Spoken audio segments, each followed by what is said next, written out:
Good morning.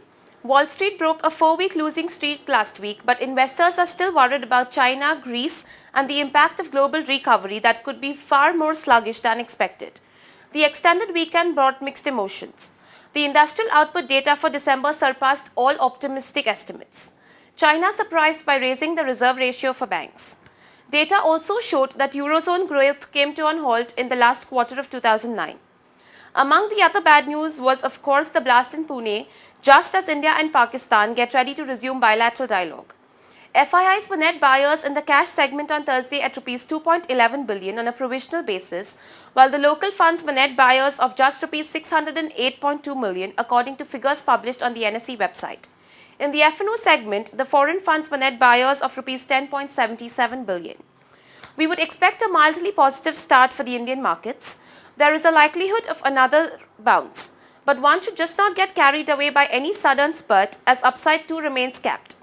In the near term, the Nifty could rise to 5,000 again, and just before the budget, it could even cross 5,000 levels. On the whole, the markets would remain volatile, owing largely to external factors and the concerns over FII flows. Markets in China, Taiwan, Hong Kong, Singapore, South Korea, and Malaysia are shut today for the Lunar New Year. US markets will also remain shut on account of the President's Day holiday. Elsewhere in the world, finance ministers from around 16-member Eurozone will meet today to discuss Greece's fiscal woes.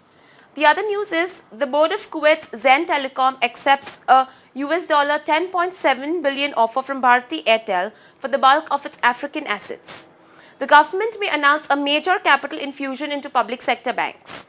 The Reserve Bank of India relaxes exposure limits for banks lending to infra finance companies. The tips for the day are a buy on Hindustan Oil Exploration between Rs 265 to Rs 275, where the target price is Rs 300 and the stop loss is to be maintained at Rs 258. A buy on Sessagoa at Rs 383, where the target price is Rs 410 and the stop loss to be maintained is Rs 372. On the F&O side, we have long Reliance Feb future at Rs 1016 for the target price of 1050 and a stop loss is to be maintained at Rs 1000 for a lot size of 300.